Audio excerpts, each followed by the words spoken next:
Well, hello, good people. Mark Holmes here, and as always, I want to say thank you all for watching, commenting, subscribing, and being part of the Joe Boo Sports Report.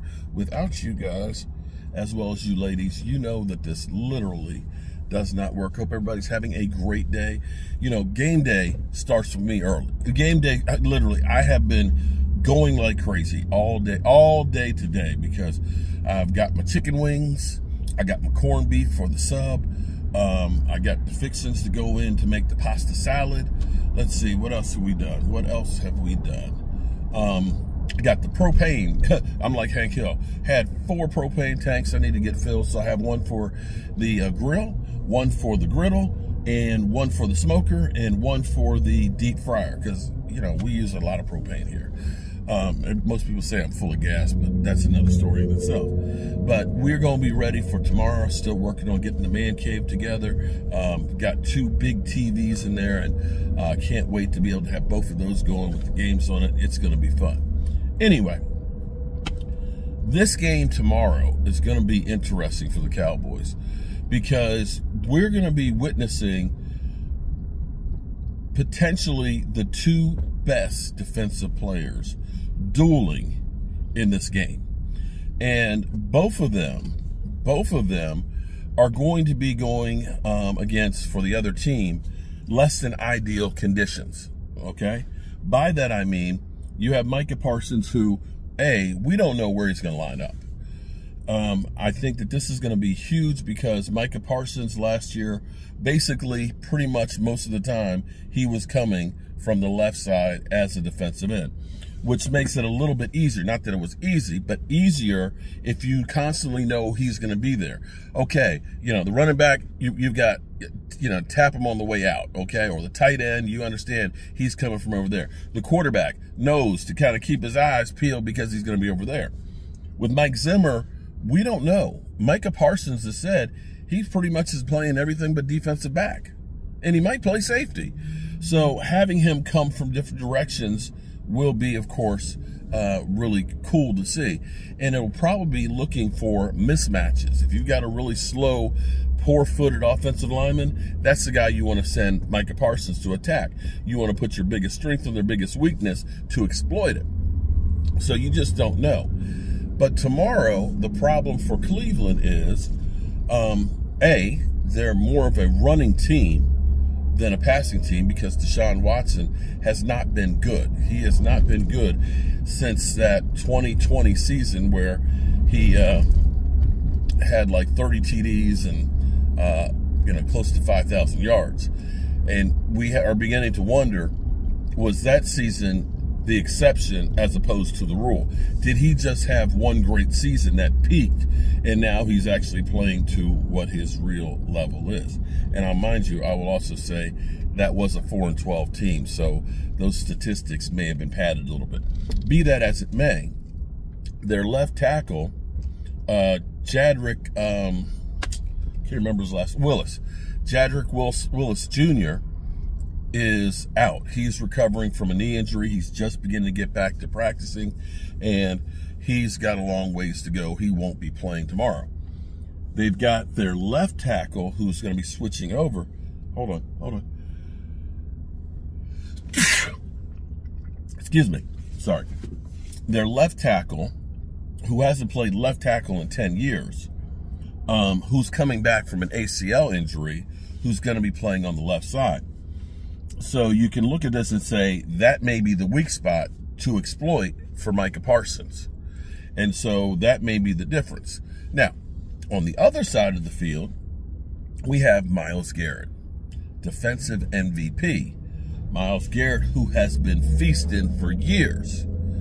He's going to be going against a rookie. Now, we've seen Tyler Guyton in training camp, and it's really actually amazing to me because before training camp started, we were told that, you know, Chuma Goda was basically going to be starting in training camp as the #1, and that there was thoughts that Tyler Guyton wasn't going to be ready to be a starter by the end of training camp and into week 1. Well, Goda got hurt early, and Guyton stepped in, and twinkle toes, as I like to call him, because he's got great feet, looks to be the real deal.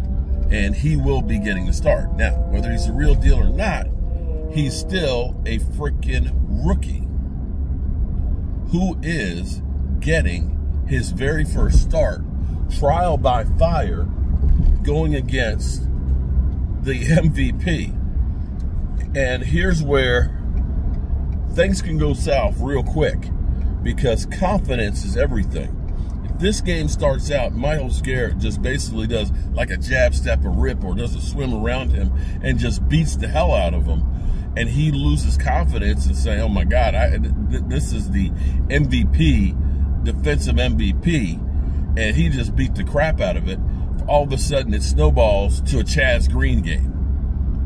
And you need to do well out the gate, okay? This is going to set the tone. Now, I don't think, because I think we've got Mike McCarthy, who I know people act like he just fell off the salad truck, who understands maybe better than, say, Jason Garrett. Because when we had the infamous against Atlanta Falcons Chaz Green game, they still kept Chaz Green out there on an island replacing Tyron Smith, like he was Tyron Smith. They did not get him any help. It was just basically like, well, okay, he messed up this time, they'll get him next time. And that didn't work. It just kept getting worse and worse. Here's where having a Zeke Elliott, who has been a great pass blocker and defender, can help out. And to me, these two matchups really are going to determine this game. When I look at it, I say the Cleveland Browns defense is really good. They're really good. They can get at you. They're great man-to-man coverage and things. That's definitely their strength.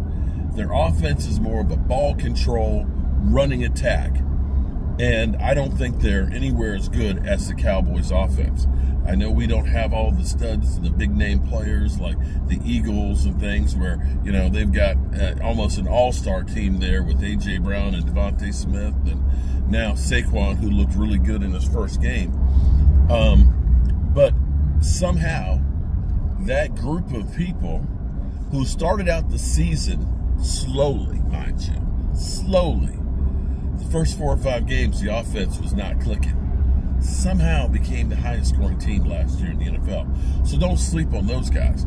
I think that the strength, you've got the Cowboys' strength going against Cleveland's strength right there. And our defense will be interesting to see if they're better suited at stopping the run with the players that they brought in. We now have some big bodies to throw against them, and we'll see how well that all works.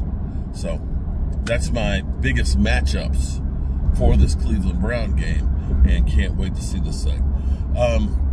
I tell you, it is, wow. It is really a blessing to have my old channel back, because, you know, as you get older and you go through life, your memory starts to go. You've done so many things in your life that you forget about things that you've done in the past.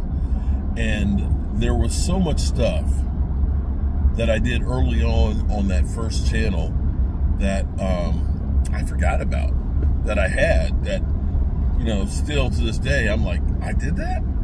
Or Joe Boo did that? And it's great to be able to have that, to kind of show where we started and to be able to share that stuff again, you know, before people really watched or really knew much about it, or the whole story of Joe Boo and things.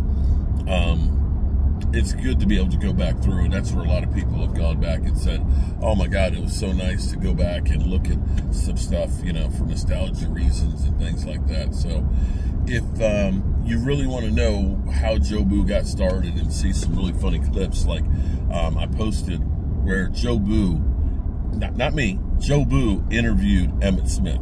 I got another one where he's interviewing like Michael Irvin, and, you know, we've got Drew Pearson. There's just so much stuff in there that's just amazing, that it just makes me happy to be able to have it back. Alrighty, good people.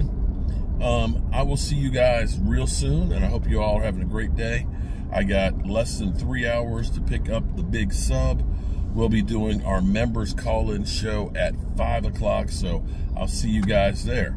Peace.